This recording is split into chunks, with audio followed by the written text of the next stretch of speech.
नमस्कार दोस्तों, इस वक्त की कई बड़ी खबरें निकलकर सामने आई हैं। जी आपको बता दें, बिहार में एक बार फिर सियासी सरगर्मियां तेज हो गई है। नीतीश कुमार की पार्टी जेडीयू, लालू प्रसाद की पार्टी आरजेडी एक साथ आ गए हैं। यहाँ तक ही नहीं, जीतन राम मांझी की पार्टी हम का भी तेजस्वी यादव को समर्थन मिल रहा है। इस मामले पर तीनों पार्टियों ने एक होकर मोदी सरकार को घेरना शुरू कर दिया है। क्या है मामला, आपको पूरे मामले के बारे में बताएंगे। वहीं के साथ आपको बता दें, लालू यादव को लेकर भी अच्छी खबर सामने आई है। 2-3 दिन में लालू प्रसाद यादव को एम्स से छुट्टी मिल सकती है। वहीं आपको बता दें, 1 साल तक दिल्ली के चारों तरफ बड़ा किसान आंदोलन खड़ा करने के बाद अब राकेश टिकैत में बिहार में भी बड़ा किसान आंदोलन खड़ा करने का बड़ा ऐलान किया है और साथ ही नीतीश कुमार को भी आड़े हाथों लिया है। नीतीश कुमार को घेरते हुए राकेश टिकैत ने क्या कहा है, आपको उनका पूरा बयान बताएंगे। इसी के साथ ही आपको बता दें, तेजस्वी यादव इनको बचाने के लिए भारतीय जनता पार्टी को समर्थन देने के लिए तैयार थे। अब तेजस्वी यादव पर ये बड़ा खुलासा किया गया है। ये खुलासा किस नेता ने किया है, आपको डिटेल से बताएंगे। आगे बढ़ने से पहले आपसे एक छोटा सा रिक्वेस्ट है, इस वीडियो पर एक लाइक जरूर कर दें। चैनल को सब्सक्राइब करने के साथ ही घंटी को बजाना बिल्कुल ना भूलें। सबसे पहले आपको बता दें कि आरजेडी के मुखिया लालू प्रसाद यादव के लिए यानी आरजेडी परिवार के लिए बड़ी खुशी की खबर है, क्योंकि लालू प्रसाद यादव जल्द ही यानी 2-3 दिन में हॉस्पिटल से डिस्चार्ज हो सकते हैं। उनकी तबीयत में काफी सुधार बताया जा रहा है। जहाँ एक रिपोर्ट के मुताबिक राष्ट्रीय जनता दल के अध्यक्ष लालू प्रसाद यादव की तबीयत में काफी सुधार बताया जा रहा है। उन्हें डिस्चार्ज भी जल्द किया जाएगा। बताया जा रहा है कि अगले 2-3 दिनों में वो एम्स से डिस्चार्ज हो सकते हैं। बता दें, उनके पैर में भी चोट लगी थी, लेकिन उसके बावजूद भी लालू प्रसाद यादव चल फिर पा रहे हैं। हालांकि 2-3 दिनों में और बेहतर तरीके से चलने फिरने पर उन्हें डिस्चार्ज किया जाएगा। बताया जा रहा है कि उनके कंधे में जो चोट लगा था, फ्रैक्चर हो गया, उसको ठीक होने में 4 से 6 हफ्ते लगेंगे। लेकिन फिलहाल लालू प्रसाद यादव के स्वास्थ्य में काफी सुधार बताया जा रहा है। उनके तबीयत में सुधार का दावा खुद उनकी बड़ी बेटी मीसा भारती ने किया है। मीसा भारती ने बताया था कि अब लालू प्रसाद यादव बिस्तर से उठ पा रहे हैं, वहीं सहारा लेकर वो खड़े भी हो पा रहे हैं। मीसा भारती ने लालू यादव की तस्वीर भी साझा की थी और लोगों से किसी भी तरह की भ्रामक खबर से दूर रहने और आरजेडी सुप्रीमो के लिए दुआ करने की भी अपील की थी। हालांकि आपको बता दें, लंबे समय से लालू प्रसाद यादव को किडनी और हार्ट की बीमारी है। आने वाले समय में एम्स के डॉक्टर के सुझाव के बाद माना जा रहा है कि लालू प्रसाद यादव डॉक्टरों के सुझाव के बाद इलाज के लिए उन्हें सिंगापुर जाना पड़े।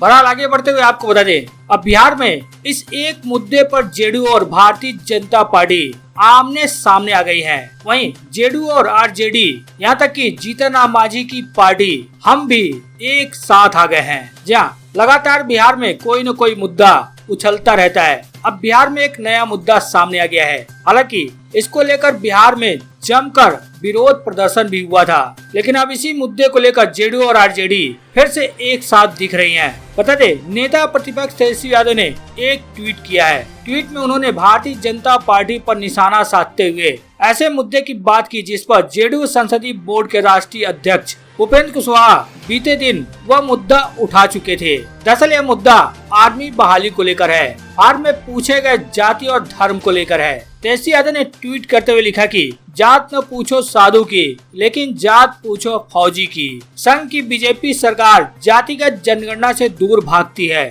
लेकिन देश सेवा के लिए जान देने वाले अग्निवीर भाइयों से जाति पूछती है। ये जाति इसलिए पूछ रही है क्योंकि देश का सबसे बड़ा जातिवादी संगठन आरएसएस बाद में जाति के आधार पर अग्निवीरों की छटनी करेगा।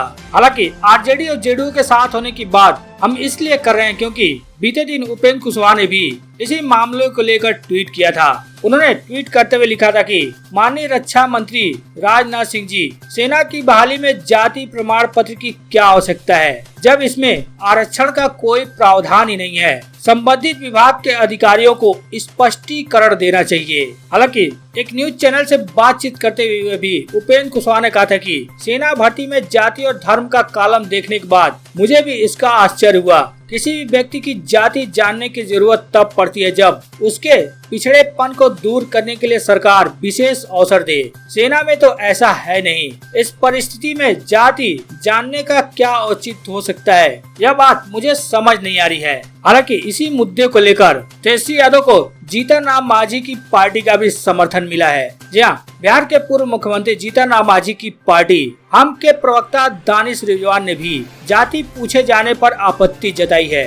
उन्होंने कहा कि अग्निवीर में जाति का कॉलम डालकर एक नए विवाद को जन्म दिया गया है। इससे अलग अलग तरह की भ्रांतियां फैल रही है। केंद्र सरकार ने बैठे बिठाए विपक्ष को एक मुद्दा दे दिया है। हालांकि इसको लेकर पूरे देश में विपक्षी पार्टियां मोदी सरकार को घेर रही हैं। यहाँ तक कि आम आदमी पार्टी के सांसद मोदी सरकार को घटिया देश का चेहरा बता रही हैं। हालांकि जाति प्रमाण पत्र और धर्म प्रमाण पत्र मांगने पर विवाद गहराता देख सेना ने विपक्ष के नेताओं के आरोपों का खंडन करते हुए बयान जारी किया है। सेना के अधिकारियों का कहना है कि सेना की किसी भी भर्ती में पहले भी उम्मीदवारों से जाति प्रमाण पत्र और धर्म प्रमाण पत्र मांगा जाता था। इसे लेकर अग्निपथ योजना में कोई बदलाव नहीं किया गया है। इसके अलावा भारतीय सेना के अधिकारियों ने कहा है कि प्रशिक्षण के दौरान मरने वाले रंगरूटों और सेवा में शहीद होने वाले सैनिकों के लिए धार्मिक अनुष्ठानों के अनुसार अंतिम संस्कार करने के लिए भी धर्म की जानकारी की आवश्यकता होती है।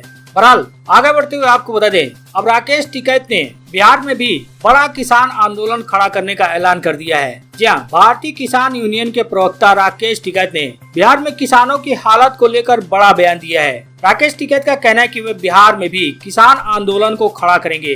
राकेश टिकैत का कहना है कि वे राज्य के कई जिलों में दौरा करेंगे और वहां के किसानों से मिलने के बाद उनकी हालत पर रिपोर्ट भी तैयार करेंगे, जिसे राज्य और केंद्र सरकार को सौंपा जाएगा। राकेश टिकैत ने नीतीश कुमार सरकार पर आरोप लगाते हुए कहा कि बिहार में राज्य सरकार मंडी व्यवस्था समाप्त कर रही है। वहीं उन्होंने कहा कि राज्य में किसान संगठन कमजोर होने से फसलों का उचित दाम किसानों को नहीं मिल रहा है। बता दें, पटना के एक होटल में सोमवार को आयोजित प्रेस वार्ता में राकेश टिकैत ने यह सब बातें कही। बीकेयू के प्रमुख नेता राकेश टिकैत का कहना है कि बिहार में घूम घूम कर वे किसानों से मिलेंगे और उनके हालात के बारे में रिपोर्ट तैयार करेंगे। इस क्रम में वो खगड़िया समेत अन्य जिलों में भी जाएंगे। केंद्र और राज्य सरकार को इसी रिपोर्ट को सौंपेंगे ताकि किसानों के हालत पर उचित कार्रवाई हो सके। किसानों के मसले को लेकर और फिर मंडी से व्यवस्था बहाल करने के लिए मुख्यमंत्री नीतीश कुमार से भी मुलाकात करेंगे। साथ ही उन्होंने कहा कि अग्निवीर में बहाल होने वाले युवा जब 24 साल बाद सेवानिवृत्त हो जाएंगे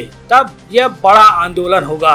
उन्होंने कहा कि किसानों के हितों की अगर केंद्र सरकार को इतनी चिंता है तो उन्हें एमएसपी गारंटी कानून लागू करना चाहिए। उन्होंने केंद्र सरकार पर हमला करते हुए यह भी कहा कि सरकार नागपुर के इशारे पर चलती है। इसका मकसद गांधी परिवार के किसी एक सदस्य को जेल भेजना है। केंद्र की सरकार के दिमाग में किसान घुस गया है और इन्हें ही साधने के लिए उपराष्ट्रपति पद के उम्मीदवार के लिए पश्चिम बंगाल के राज्यपाल जगदीप धनखड़ को बनाया गया है। बता दे, जगदीप धनखड़ राजस्थान के मूल निवासी हैं और एक किसान के बेटे हैं। वैसे के साथ ही आपको बता दें, भारतीय जनता पार्टी नेता ने तेजस्वी यादव को लेकर खुलासा किया कि परिवार के लिए भारतीय जनता पार्टी को तेजस्वी यादव समर्थन देने को तैयार थे। जी हाँ, बीजेपी के खिलाफ बेहद मुखर रहने वाले तेजस्वी यादव बीजेपी को ही क्या समर्थन देने को तैयार थे? क्या वो भारतीय जनता पार्टी से परिवार को बचाने की एवज में समझौता करना चाहते थे?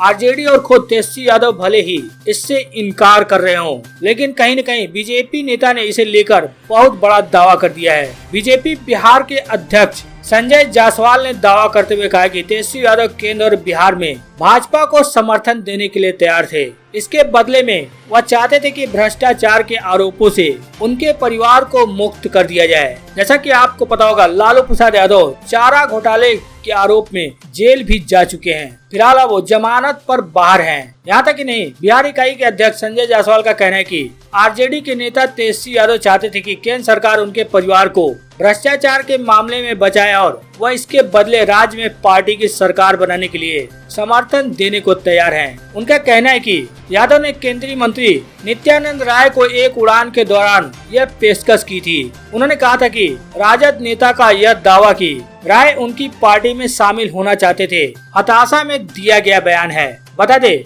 एक दिन पहले ही तेजस्वी यादव ने दावा किया था कि केंद्रीय गृह राज्य मंत्री नित्यानंद राय कभी आरजेडी में शामिल होना चाहते थे। उन्होंने दावा किया था कि भारतीय जनता पार्टी में अब उनका मन नहीं लग रहा है। उन्होंने आरजेडी में शामिल होने के लिए मुलाकात भी की थी। इसी का जवाब देते हुए उन्होंने कहा कि हताशा में दिया गया बयान है, क्योंकि भाजपा ने भ्रष्टाचार से समझौता करने से इनकार कर दिया था। उनका कहना है कि नित्यानंद राय की यह मुलाकात एकमात्र मुलाकात थी। हालांकि किसके दावों में कितनी सच्चाई है यह तो लालू प्रसाद यादव के छोटे बेटे तेजस्वी यादव ही बता सकते हैं, या फिर नित्यानंद राय या फिर संजय जायसवाल ही बता सकते हैं कि कौन किस पार्टी में शामिल होना चाहता था और कौन किस पार्टी को समर्थन देने को राजी हो गया था।